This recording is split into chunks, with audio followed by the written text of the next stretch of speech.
Bem-vindo de volta. Recebemos Larry Johnson, ex-analista da Agência Central de Inteligência, para discutir os desenvolvimentos dramáticos na guerra contra o Irã. Então, antes de mais nada, obrigado por voltar ao programa. Bom vê-lo de novo. Sempre agradeço o convite, Glenn. Quero começar falando da Ilha de Karg, porque ela responde por 90% das exportações de petróleo do Irã. Muitos comentaristas têm se perguntado se isso realmente pode quebrar a espinha dorsal da economia iraniana. Então, por que o Trump não está atacando isso? Bem, parece que, como você sabe, chegamos a este ponto enquanto continuamos subindo na escalada. Trump, claro, os Estados Unidos agora bombardearam a Ilha de Karg. Trump afirma ter obliterado completamente, nas palavras dele, as instalações militares lá. Ele não tocou nas instalações de energia, imagino por bons motivos. Mas agora ele ameaça que as instalações de petróleo serão as próximas, a menos que o Irã se renda. Ou seja, abrindo o Estreito de Hormuz. Como você avalia essa situação? Porque, por um lado, se for blefe, o Irã não pode capitular. Por outro lado, se Trump levar isso adiante, seria como a opção nuclear nas guerras por energia. O que tudo isso significa, então? Acho que Donald Trump me lembra do freguês preferido de um cassino. Sabe, aquele que fica voltando, gastando muito dinheiro e perdendo. Esse é o Donald Trump. Esse ataque à Ilha de Karg não faz nenhum sentido. Não importa como se olhe. Eles não atacaram o terminal de petróleo. Essa é a boa notícia. Segundo relatos, o Irã tem 5 terminais de petróleo. Portanto, este é apenas um deles. Mesmo que ele abasteça mais petróleo para petroleiros saírem pelo estreito, se destruíssem isso, não seria a única fonte potencial de receita do Irã. Mas eles bombardearam a pista do principal aeroporto. Você pensa, ótimo, isso vai impedir o Irã de usar o aeroporto. Só que o Irã praticamente não tem força aérea. Também se fala que os Estados Unidos poderiam invadir, tentar ocupar a Ilha de Karg. Uma maneira de fazer isso é levar tropas de avião. Ou, depois de saltarem de paraquedas, é preciso reabastecê-las de algum modo. Então seria preciso pousar na pista. Só que essa pista tem, me disseram, cerca de 5.000, quase 6.000 pés. E do jeito que a pista foi bombardeada, ela só serve para cerca de 3.000 pés. Um transporte seco de 17 exige pelo menos 3.500 pés para pousar. Então esquece o seco de 17, restaria um seco Trense 530, que voa mais devagar. Quer dizer, se você está planejando uma operação militar na ilha, isso só complicou as coisas do ponto de vista dos Estados Unidos. O Irã deixou muito claro que se vocês atacarem nossos terminais e recursos de petróleo, atacaremos os de outros vizinhos do Golfo. E eles já identificaram pelo menos 13 alvos diferentes. O Irã não reagiu imediatamente nem com raiva na noite passada quando isso aconteceu. Isso ocorreu no início da manhã de sábado, no horário do Irã. Foi tarde de sexta, no horário da costa leste dos Estados Unidos. Foi basicamente uma agressão por agressão. Não faz parte de um quadro estratégico, porque você tem que perguntar o que Trump está tentando conseguir. Bem, o que foi alcançado como resultado desse ataque ao Irã é o fechamento do Estreito de Hormuz. E, ao fazer isso, vocês interromperam 20% do abastecimento mundial de petróleo, 25% do gás natural liquefeito do mundo e 35% da ureia mundial, que é necessária para fertilizante, e, sabe, cerca de 75% das terras aráveis do mundo ficam acima do Equador. Isso significa que agora estamos na época de plantio. E essa queda de 35% no fertilizante é enorme. Isso quer dizer que algumas culturas não serão plantadas ou não vão se desenvolver. E na hora da colheita, isso significa que alimentos não serão colhidos. E vai haver uma queda no abastecimento alimentar global. Portanto, literalmente pode afetar bilhões de pessoas. No setor de combustíveis, os preços estão subindo muito rápido, até aqui nos Estados Unidos. Tenho acompanhado o posto de gasolina perto de casa. Há uma semana, no domingo, paguei 50 centavos a mais do que nos 5 dias anteriores. Então, no domingo passado, estava 3,4. Na quarta, o preço subiu para 3,6. E na quinta, estava 3,6, 80 centavos em uma semana, um pouco mais. Tenho sorte. Estou em uma situação financeira em que consigo arcar com esse aumento. Claro, prefiro não pagar, mas consigo pagar. Mas estima-se que 60% dos americanos vivem de salário em salário, o que significa que não têm muita reserva de dinheiro. Isso vai impactar não só as finanças deles, mas o que mata mesmo é o diesel. O preço subiu mais de $1,50 e está se aproximando de $2. Bom, todo caminhão que transporta mantimentos para supermercados, material para lojas de ferragens, para Walmart, para Price Club, para qualquer um desses grandes varejistas, os preços deles vão subir. E quando o preço do combustível sobe, esse custo é repassado ao consumidor. Então a estratégia volta, ou seja, está se tentando aumentar a inflação ao redor do mundo. E, nesse processo, também provocar uma recessão. Porque, pelo que a história nos mostra, toda vez que houve um pico nos preços do petróleo, houve uma recessão cuja duração e intensidade variaram. Mas nunca tivemos uma situação em que todo o Golfo Pérsico estivesse fechado como agora. E a paralisação das operações em 3, 4 países críticos na região, além do Irã, pense no Iraque, na Arábia Saudita, no Kuwait e também na Turquia, Catar e Emirados Árabes Unidos. Fico querendo dizer Dubai e acabo me confundindo. Então, estamos em território desconhecido do ponto de vista histórico. Não há nada a que possamos recorrer para dizer, sim, foi isso que aconteceu daquela vez. Portanto, o potencial de isso criar uma catástrofe econômica global é alto. E a resposta de Trump agora é intensificar pela via militar. Mesmo estando diante de uma situação em que os Estados Unidos não podem derrotar o Irã militarmente. Não se consegue vencer só com ataques aéreos. O poder aéreo sozinho nunca venceu uma guerra. E um general da Força Aérea, em depoimento nos Estados Unidos há algumas semanas, admitiu isso. Quer dizer, a história mostra isso claramente. Aí você pensa, e quanto às tropas terrestres? A época em que, há 23 anos, os Estados Unidos podiam reunir soldados e, ao longo de 9 meses, em bases na Arábia Saudita, eles ficavam relativamente seguros. Não enfrentavam ataques de drones. Não sofriam ataques de mísseis. Hoje em dia, não. Você não conseguiria fazer isso. Não seria possível montar o exército necessário para enfrentar o Irã. Primeiro ponto. Segundo, os Estados Unidos não têm um exército desse tamanho. O efetivo militar atual é de 445 mil soldados do Exército dos Estados Unidos e cerca de 170 mil fuzileiros navais. Boa sorte, 600 mil contra um exército de 1 milhão no Irã. Isso simplesmente não funciona.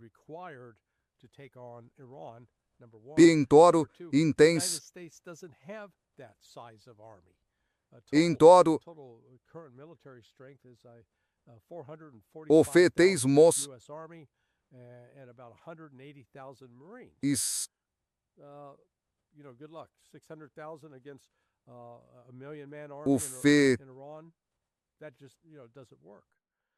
Há relatos confiáveis de que estão destacando duas unidades diferentes. Uma unidade anfíbia de 2.200 fuzileiros navais e outra de 5.500 ou 5.000. Não importa se são 2.200 ou 5.000.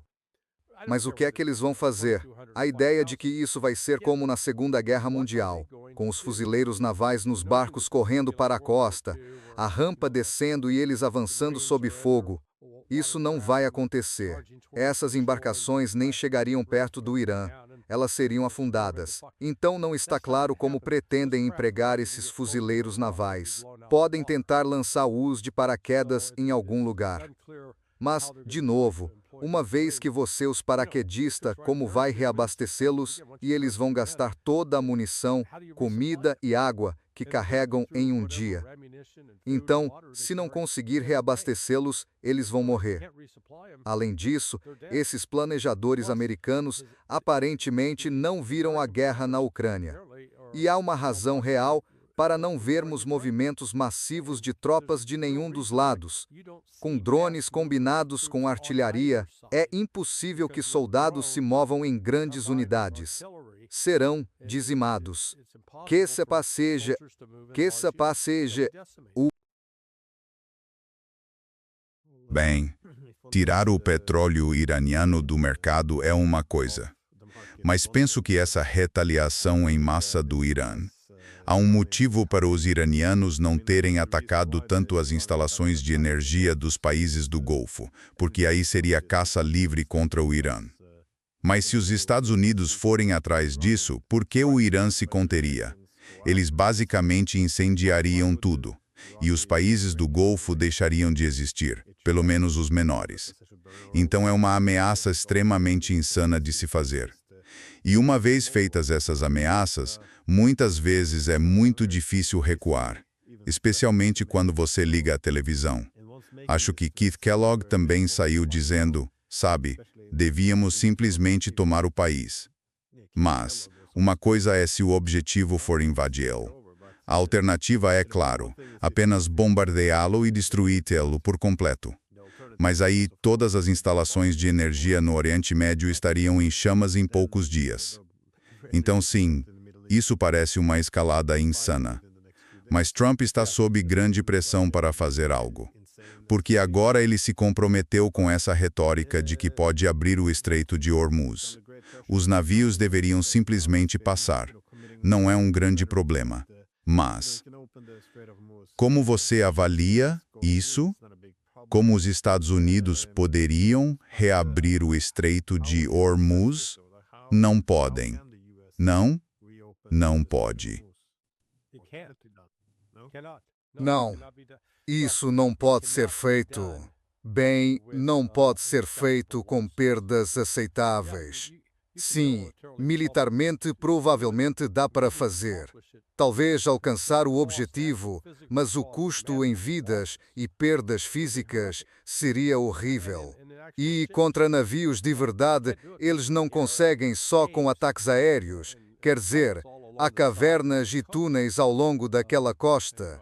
Sabe, Alistair Crook esteve lá e viu isso. O Irã vem se preparando para essa contingência há 30 anos. Ou seja, não são apenas um bando de caras que montaram uma plataforma de madeira na encosta com uma metralhadora. Isso é um absurdo. Se você não teve a chance de ver a entrevista que Danny Davis fez ontem com Robert Barnes, Robert é advogado, mas está bem ligado à administração Trump por meio de J.D. Vance. E o que ele disse é que Trump agora se afastou. Qualquer pessoa como Tulsi Gabbard e J.D. Vance que tentaram aconselhar a não ir à guerra com o Irã, ele só está ouvindo quem o incentiva. Você pode fazer isso. Estamos ganhando. Sim, continua. Que não lhe dão uma avaliação honesta. E agora sabemos que a batalha já está a decorrer em Washington entre, digamos, o grupo anti-guerra e o grupo Vamos até Teherão. O primeiro sinal foi quando se soube que Daniel Kane, Raising Kane, o general responsável junto ao presidente do Estado Estado-Maior Conjunto, tinha dito a Trump, isto não vai correr como pensas. Há grandes obstáculos, grandes problemas. Trump ignorou isso. Depois houve a fuga de informação do Conselho Nacional de Inteligência com o seu relatório, a avaliação entregue a Trump uma semana antes, dizendo: não vão conseguir mudança de regime, aconteça o que acontecer.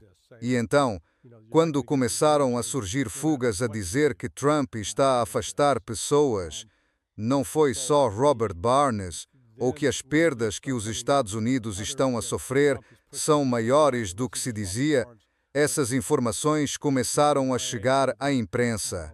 Isto mostra que há divergências reais dentro do governo.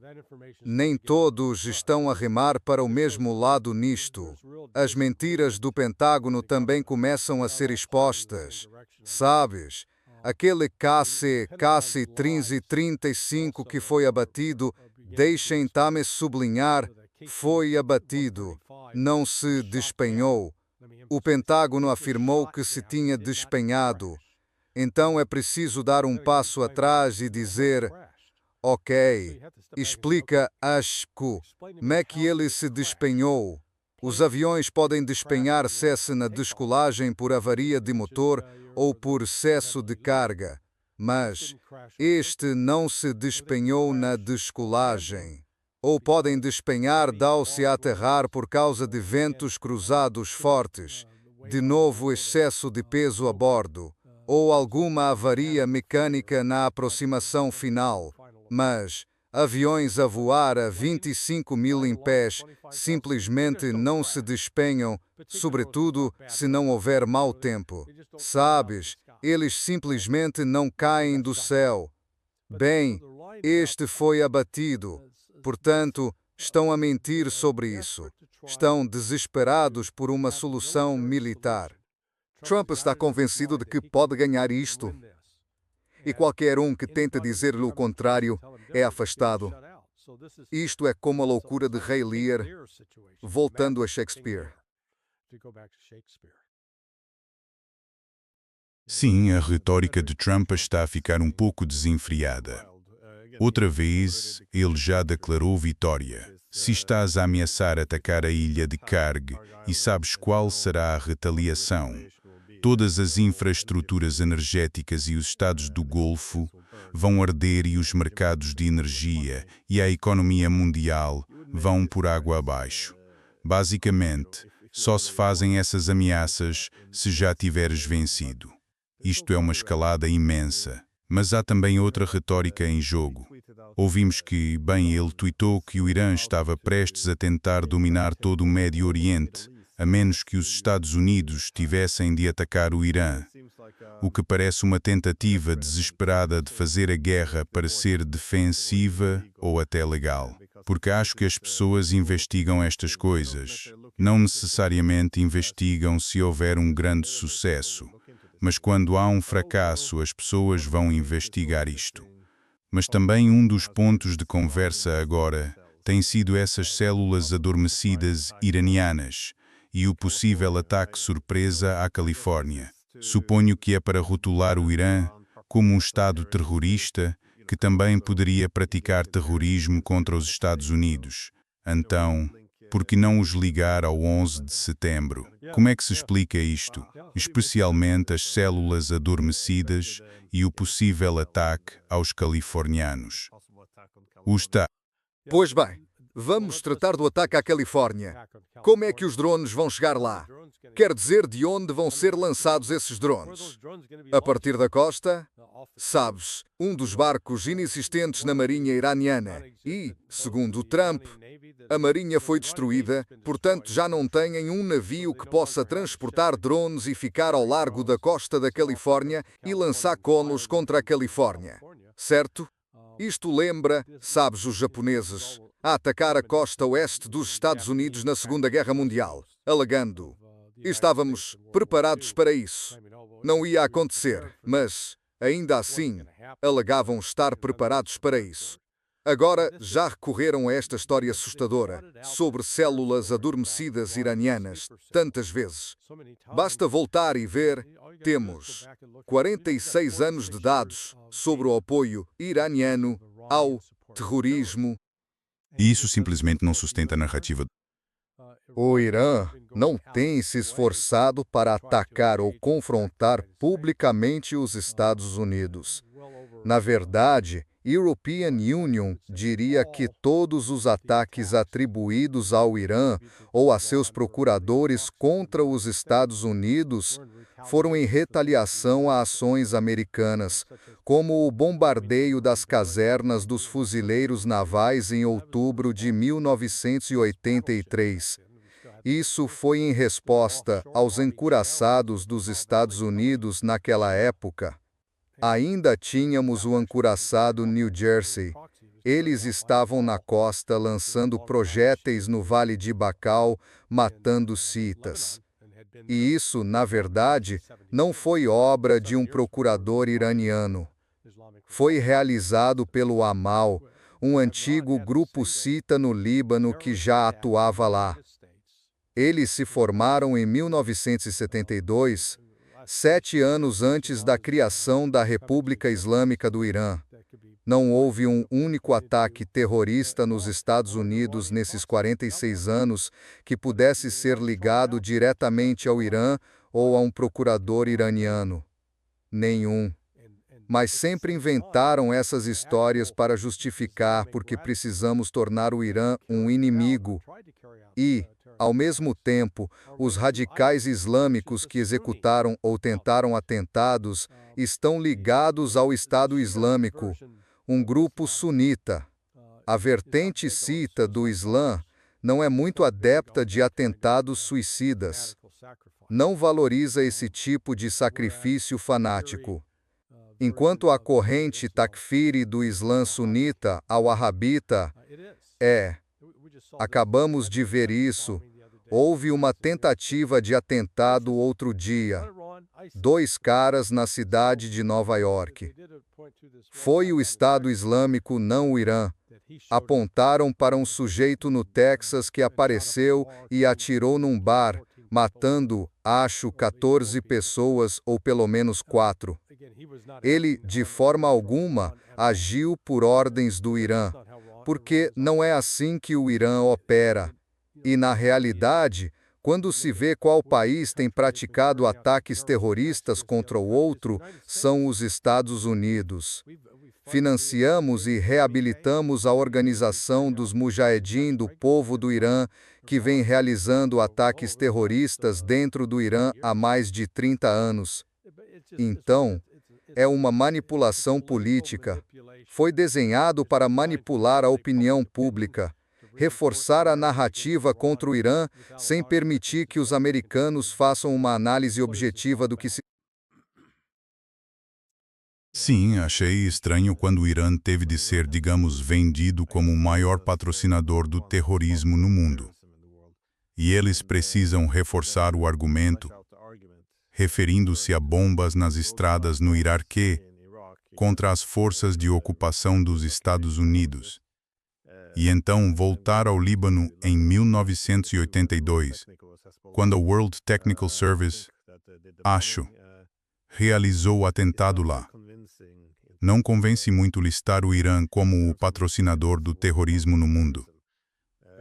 Mas, e quanto aos alvos que os iranianos estão atingindo? Porque parece que eles estão indo atrás de alvos-chave de forma sistemática, como os radares, que são bastante importantes. Vi que derrubaram o radar da Embaixada dos Estados Unidos em Bagdá também. De novo, é mais difícil interceptar drones e mísseis iranianos. E vemos bases militares, embaixadas. Tudo isso se encaixa no objetivo maior de expulsar os Estados Unidos da região. Mas também vimos agora essa notícia sobre um relatório de ataque a 5 aviões-tanque na Arábia Saudita.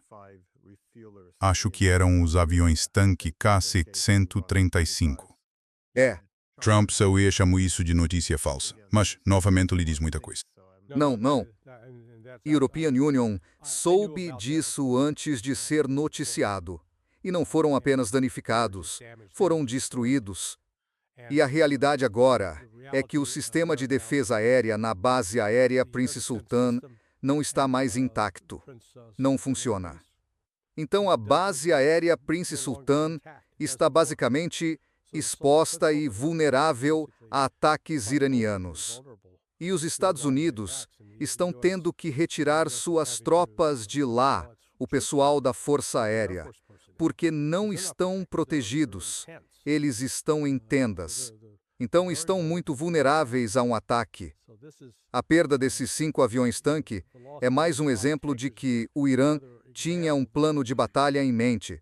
Faria 2 coisas.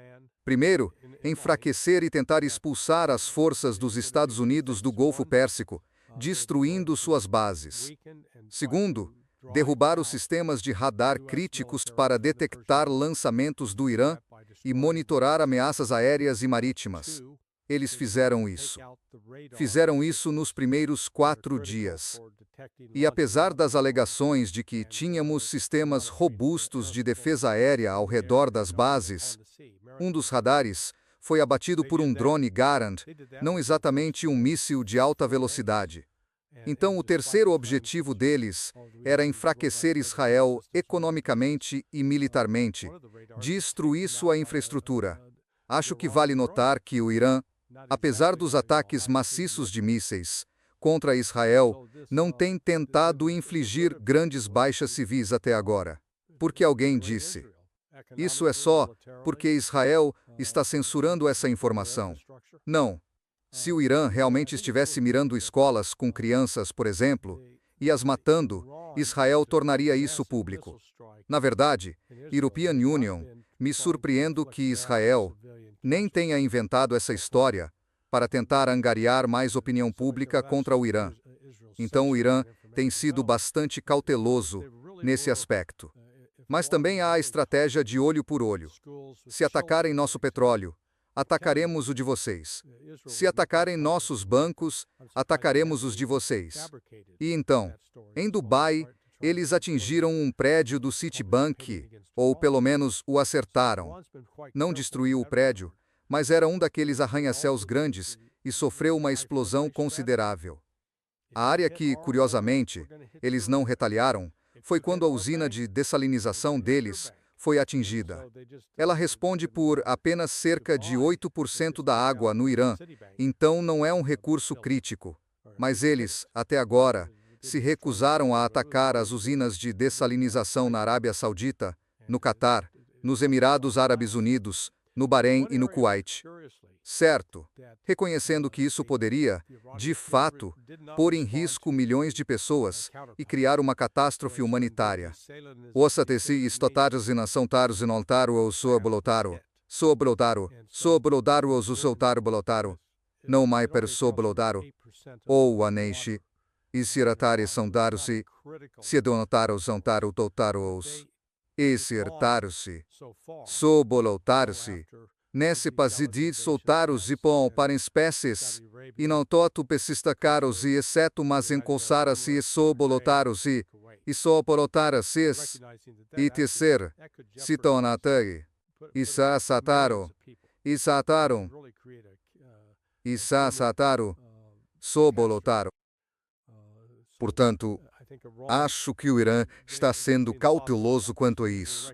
Eles reconhecem que algumas ações têm consequências políticas e por isso estão mantendo as coisas dentro desses limites. Mas os Estados Unidos, como foi admitido no Wall Street Journal, isso é outro sinal de que o apoio a Trump está diminuindo.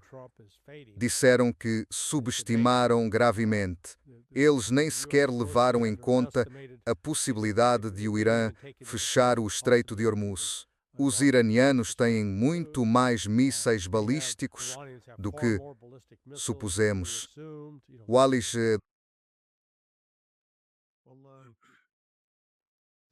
Claro, eles podem intensificar os ataques aos países do Golfo, mas o Irã não precisa destruir todas as bases dos Estados Unidos nesses países. Tudo o que precisam fazer, quero dizer, não precisam destruir esses países. Tudo o que precisam é, creio, European Union, incentivar esses países a se desvincularem dos Estados Unidos. E, como você deve ter visto, há uma retórica de que irão apenas atacar países que hospedam bases dos Estados Unidos. E, claro, as próprias bases. Mas é por isso que, para o Irã, a presença desses aviões-tanque na Arábia Saudita meio que confirma que os sauditas estavam auxiliando no que foi um ataque surpresa ao Irã. Mas surgiu outra coisa, que por enquanto é apenas uma sugestão. Ainda não vi se foi confirmado, mas veio, acho, de alguns comentaristas iranianos, que o Irã poderia considerar permitir a passagem de navios pelo Estreito de Hormuz, que paguem em moeda chinesa em vez de dólares. Se isso for confirmado, será outra forma de desvinculação. Você vê algum caminho a seguir? Você acha que os países do Golfo estariam dispostos a aceitar algo assim? Porque, por um lado, os Estados Unidos, isso os torna mais vulneráveis a ataques. Por outro lado, eles não têm forças militares próprias. Então, como se defenderiam sem os Estados Unidos? Parece um tipo de dilema de segurança. Quer dizer, se aceitarem a ajuda, haverá guerra. Se não aceitarem, podem ser invadidos. Então,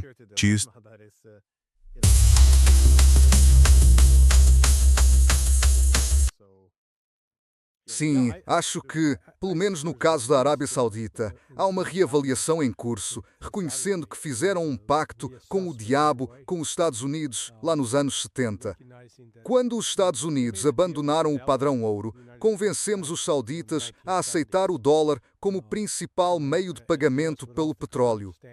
E assim o efeito, o petrodólar, como ficou conhecido, reinou supremo, e isso alimentou a relação entre os sauditas e os Estados Unidos. Garantimos a segurança deles contra ameaças que dizemos existir ou que nós mesmos criamos para eles. Mas acho que agora a Rússia e a China estão a julgar isso de forma muito inteligente. Eles agora estão em posição de criar uma alternativa aos Estados Unidos. E penso que isso pode ser mais atraente para os árabes do Golfo. Pelo menos seria menos uma posição de subserviência. Esses países não costumam vir mandar em vocês como se fossem os vossos patrões. Então, acho que isto faz parte do realinhamento do sistema financeiro internacional também, porque, no passado, quando o preço do petróleo subia, as pessoas pagavam em dólares. Os chineses pagavam em dólares e depois, o que é que eles faziam com todos esses dólares? Compravam títulos do Tesouro dos Estados Unidos. Pois já não fazem isso. Um dos resultados irónicos desta guerra é que, antes, foram os Estados Unidos, recordemos, os Estados Unidos e Israel, que começaram isto. E seria de esperar que os Estados Unidos recuassem e analisassem isto de forma mais ampla. Qual é, estrategicamente, o nosso objetivo geral no mundo? Mas não fizeram isso. Como consequência desta guerra, há 5 semanas, Scott Bessent, o secretário do Tesouro, insistia que a Índia deixasse de comprar petróleo daqueles russos e que iríamos punir qualquer país que comprasse petróleo russo. Hoje em dia dizem, Índia, achamos que é uma ótima ideia. Comprem o máximo possível desse petróleo russo. E a Rússia, que antes vendia o seu petróleo à Índia por cerca de $55 por barril, agora está bem acima dos 80 e talvez mais perto dos $90 por barril. Assim estão a arrecadar mais $150 milhões por dia, cerca de 4 a 5 mil milhões de dólares por mês. Então, todos os analistas ocidentais previam a implosão da economia russa ou que ela estaria em apuros. Eis o Putin. E isso é só o petróleo. Também tem uma vantagem. Tem gás natural liquefeito. Ei, alguém precisa de gás natural liquefeito? A Rússia tem, também. E fertilizantes. Quem é outro maior produtor de fertilizantes do mundo? A Rússia. Ou seja, literalmente, de 28 de fevereiro até aqui, 14 de março, em 15 dias, eles reforçaram a base da economia russa de uma forma que ninguém poderia ter previsto há um ano. Portanto, isto vai ao encontro dessa mudança, porque quando esta guerra com o Irão acabar, não vai acabar com tropas dos Estados Unidos a marchar pelas ruas de Teherão. Não vai haver uma marcha de vitória de israelenses e soldados dos Estados Unidos a acenar bandeiras enquanto os iranianos se submetem. Não, serão os Estados Unidos e Israel. Vão ter de perceber como se retirar, como conseguir uma vitória. Levantei a possibilidade de que o Trump, na sua retórica exagerada, dissesse: devastamos a Ilha Karg. Portanto, alcançamos os nossos objetivos. Missão cumprida. Ganhamos. E então vamos recuar e vamos parar todos estes ataques ao Irão porque eles estão devastados. Não resta nada da sua liderança. Não resta nada da sua força aérea. Nós vencemos. Essa é a única forma do Trump sair desta confusão. Pois sim, mas esse é o problema. Não existe domínio da escalada. Ele não decide quando a guerra acaba. E se o Estreito de Hormuz permanecer fechado para países hostis e, para os países do Golfo até que paguem reparações pelos danos causados ao Irã, é muito difícil vender isso como uma vitória, não importa quantos desfiles organizem. Pois é, não concordo plenamente com você. Quer dizer, é aí que eles fizeram isso com os Houthis, certo? Eles conseguiam se safar com os Houthis, porque os Houthis não estavam ali continuando a bombardear bases militares dos Estados Unidos. Eles pararam de lançar mísseis contra Israel, mas continuaram a impedir navios de entrar em um porto israelense. Então, mas ninguém está monitorando os navios. Não eram fáceis de detectar. Mas ele pode declarar vitória. Só que no dia seguinte o Irã vai continuar lançando mísseis, atacando bases militares dos Estados Unidos, as que restarem, e atingindo Israel repetidas vezes até que os israelenses implorem para que pare. Fico feliz que você tenha citado os russos, porque vi na mídia britânica que, aparentemente, um comentarista estatal russo, Kornilov, ligou os ataques britânicos à Rússia com os Storm Shadows, com o ataque do Irã a alvos britânicos no Oriente Médio, dizendo mais ou menos que, isso não deveria surpreender os britânicos. Agora eles, vão receber na mesma moeda. De novo, European Union não assistia aos clipes originais e, sou cético em relação à mídia britânica. Mas, de novo, parece... Também não sei se isso é um comentário correto ou se tem fundamento na realidade. Então, de novo, European Union não conheço o conteúdo, mas não me surpreenderia. E European Union meio que comentei isso há 2 ou 3 anos, Nos países da Organização do Tratado do Atlântico Norte, tendemos a entrar em muitas guerras. E, em algum momento, os russos estarão em posição de fazer o que fazemos na Ucrânia. Isto é, nós montamos posições de tiro onde podemos atirar nos russos, mas eles não podem revidar. Certo? Queria saber se você acha que os russos poderiam optar por algo assim. De novo, vingança pura, não tenho certeza, mas certamente para restabelecer a dissuasão, mostrar que quem atacar a Rússia terá de pagar um preço. Bem, primeiro, ouvi Alexander Mikouros discutir a possibilidade de que os britânicos tenham apoiado o lançamento desses Storm Shadows em Briansk, que matou 6 pessoas. Isso teria sido retaliação por ataques russos. Isto é, apoio russo a ataques ucranianos contra tropas britânicas na região. Portanto, não podemos descartar isso. O que achei, vou chamar de curioso, é que o Ocidente fica todo indignado. Meu Deus, a Rússia está apoiando o Irã. Como ousam? É como o sujo falando do mal lavado.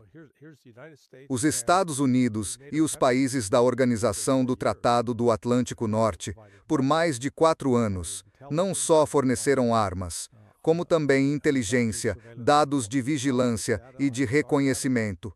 Planejaram ataques contra a Rússia. Sinceramente, acho que a Rússia tem sido excessivamente passiva e apenas reagindo a isso.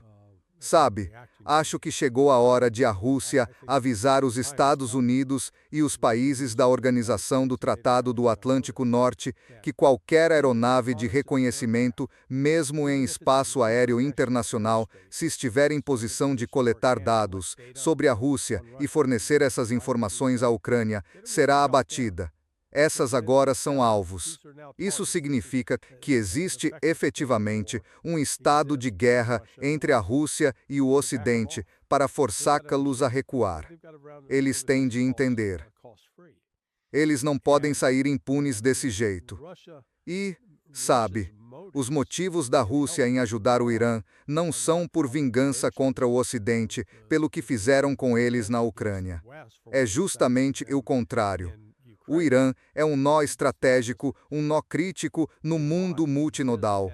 Ou alguns preferem chamar de multipolar, mas acho que multinodal expressa melhor, porque o Irã fica na encruzilhada tanto da nova Rota da Seda, vinda da China, como também do corredor econômico norte-sul que sai da Rússia, além de sua posição estratégica em relação ao Golfo Pérsico e ao Oceano Índico. Portanto, tanto a Rússia quanto a China reconheceram que o Irã é estrategicamente muito importante, e essa é a principal razão para apoiarem o país. Fico fascinado, digamos, com a maturidade e a contenção da diplomacia iraniana. A forma como lidaram com a Índia é um bom exemplo. O primeiro-ministro Modi estava em Israel 2 dias antes do ataque ao Irã pelos Estados Unidos, em Israel. E, meu Deus, foi obsceno. Foi tão, sabe,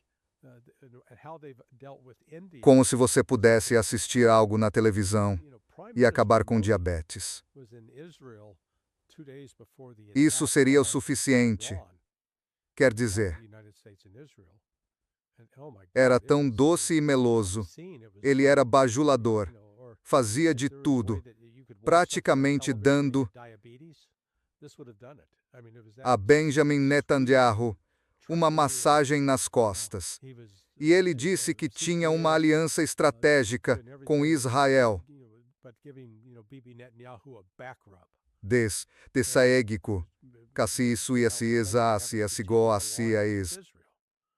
Pois bem, 2 dias depois, Israel ataca o Irã e mata a liderança iraniana, mata crianças.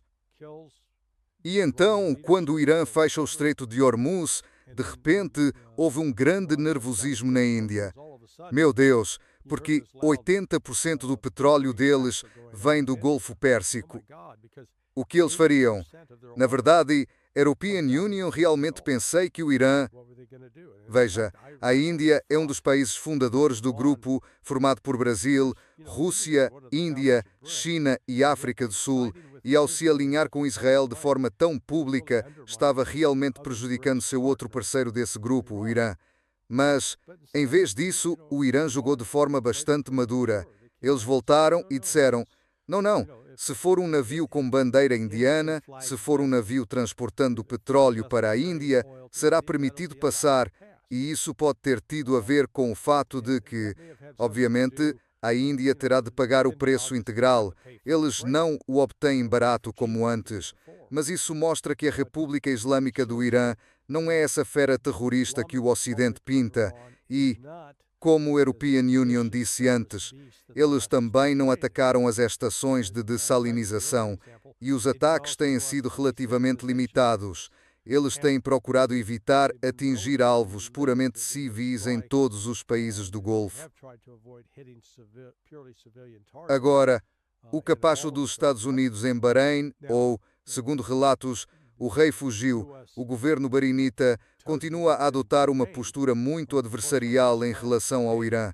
Há relatos de que os Emirados Árabes Unidos estiveram envolvidos no ataque à ilha Karg na noite passada, então eles vão pagar um preço um preço alto, mas acho que o Irã ainda está olhando para o futuro.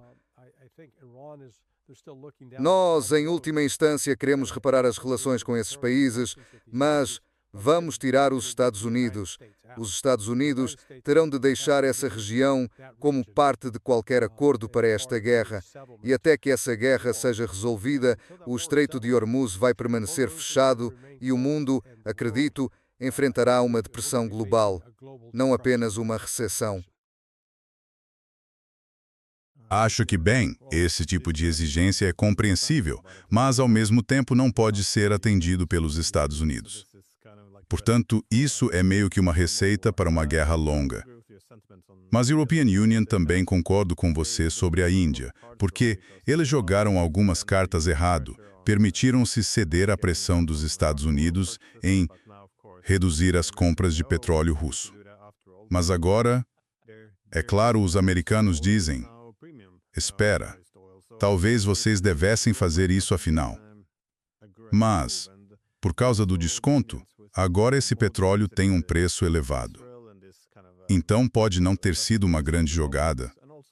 Mas também os indianos com Modi visitaram Israel e isso, sabe, não foi uma boa imagem. E também depois de até convidarem o Irã a participar desse exercício naval, os Estados Unidos afundaram seu navio de guerra no caminho de volta e os indianos, pelo que sei, não conseguiram emitir uma condenação. Quer dizer, foram convidados por eles. E foram afundados a caminho de casa em águas internacionais. E... não, é simplesmente... parece que eles jogaram algumas cartas de forma um pouco imprudente aqui. Só uma última pergunta. O que sabemos sobre as destruições em Israel?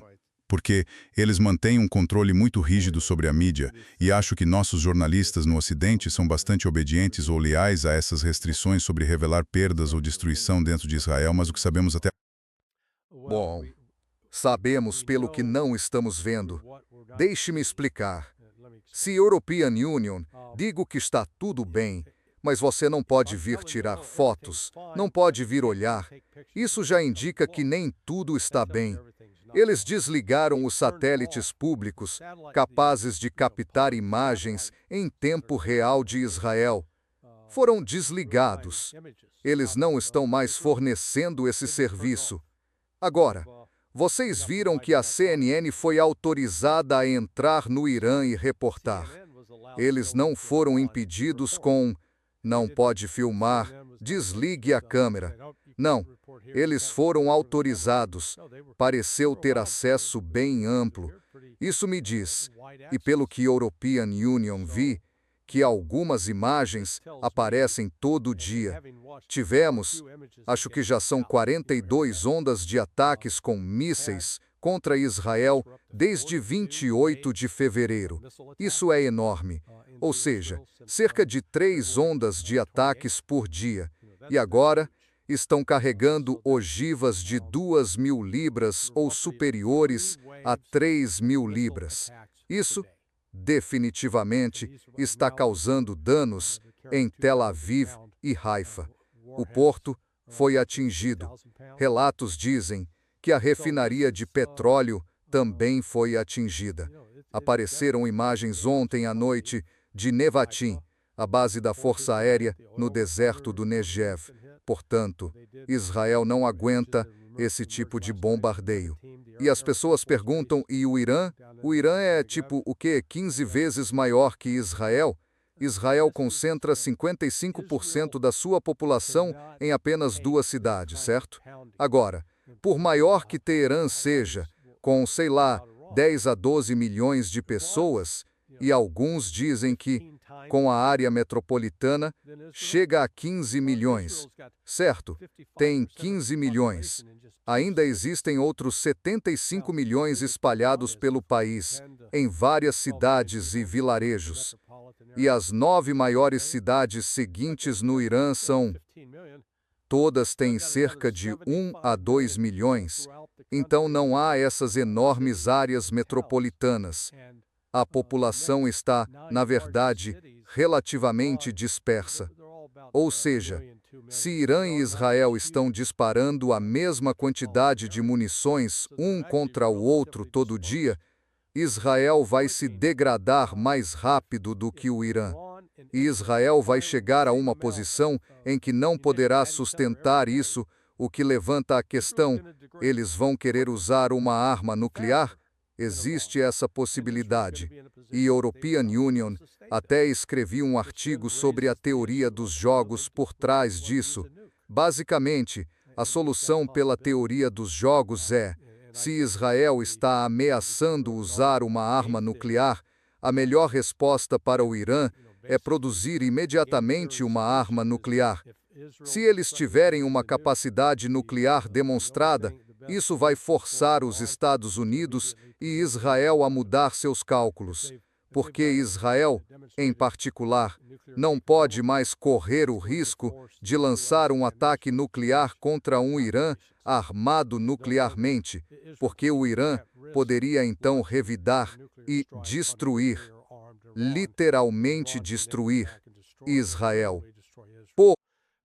Um ataque israelense ao Irã causaria perdas terríveis de vidas, danos enormes, mas não destruiria o Irã. Israel seria destruído.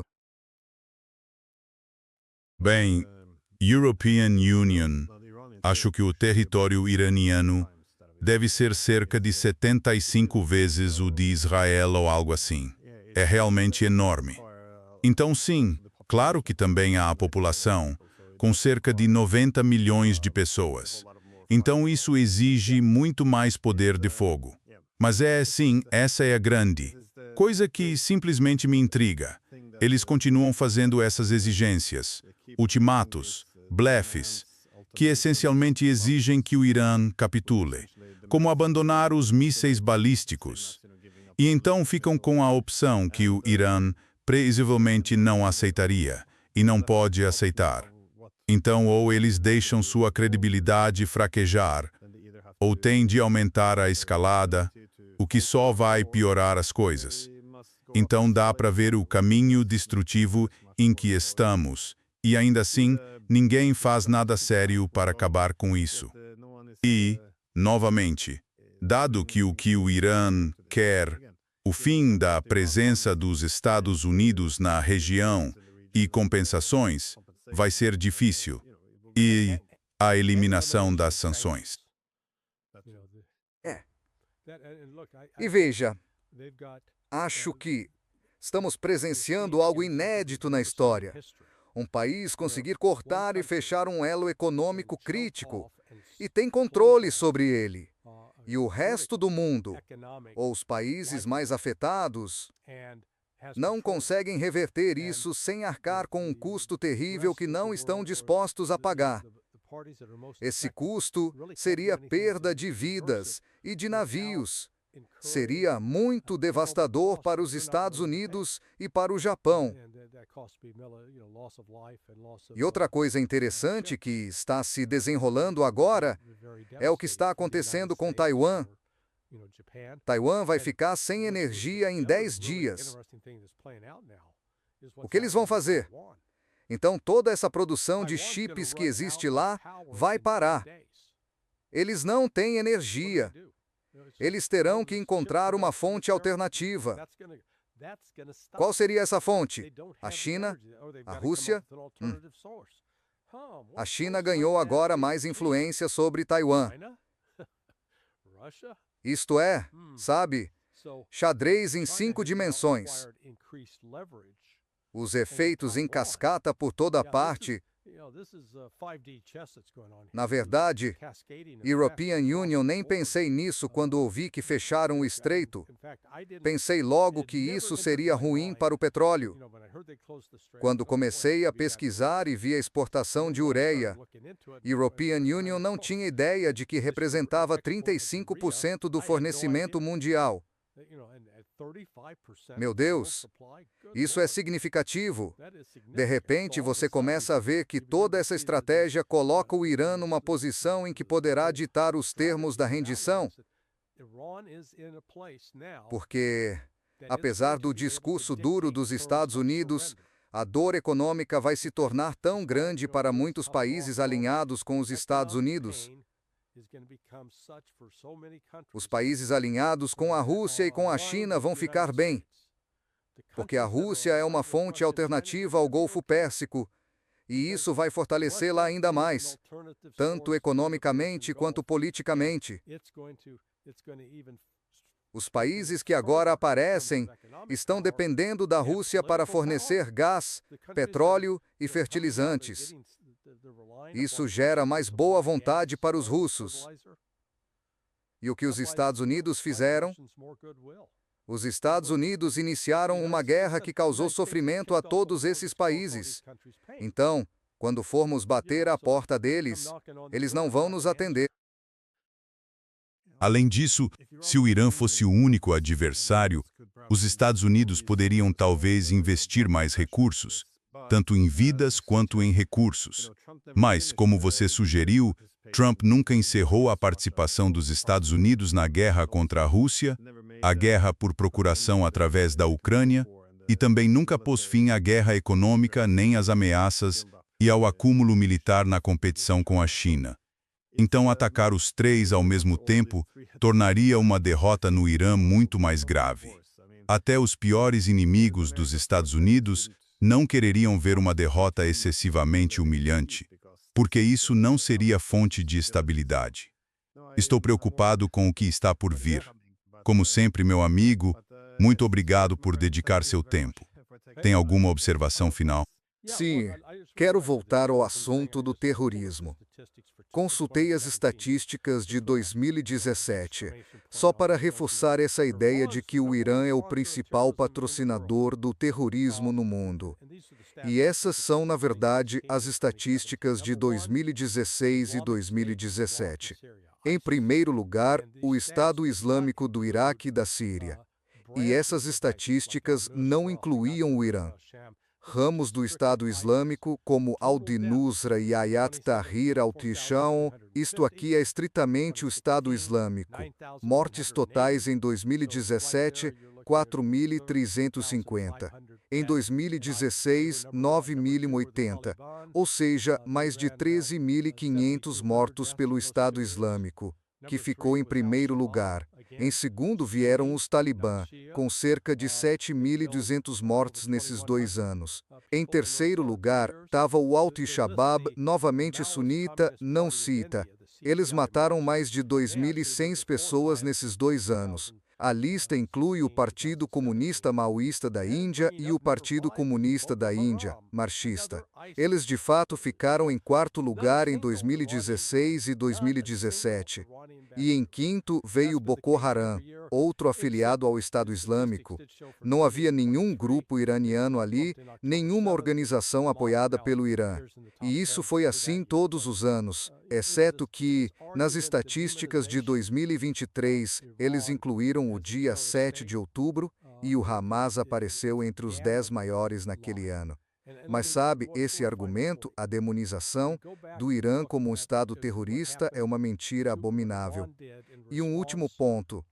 Voltamos e analisamos a resposta do Irã na guerra com o Iraque, quando o Iraque usou armas químicas contra o Irã. E aquelas armas químicas que os Estados Unidos forneceram e que foram fabricadas pelo Iraque e usadas contra o Irã começaram em agosto de 1983 e continuaram até agosto de 1988, mais de 20 ataques com armas químicas, armas de destruição em massa. O Irã nunca desenvolveu uma arma química nem usou uma arma química em campo de batalha. Por quê? Porque era um pecado contra Deus fazer aquilo. Portanto, acho que o mundo também subestima o papel da convicção religiosa nas políticas do Irã nesse assunto. Que eles não são esses, sabe? Odiamos os cristãos, vamos matar todos os cristãos e judeus, esse tipo de bobagem. Justamente o oposto. Os iranianos, ao longo de guerras reais, demonstraram muito mais decência do que os Estados Unidos em todas as suas guerras, na minha opinião. Sim, na cobertura da mídia sobre o Irã falam em burcas e em atentados suicidas. Mas antes de tudo, já não há mais burcas no Irã. E em segundo lugar, os ataques suicidas e essas organizações extremistas tendem a ser do lado sunita, não do xiita. Ou seja, Há muita propaganda. Não há outra palavra para isso. Pois é, pois é. Bem, como sempre, muito obrigado por tirar um tempo do seu dia. Sei que você está ocupado, então, obrigado. Bem, você também está ocupado e vem fazendo um ótimo trabalho.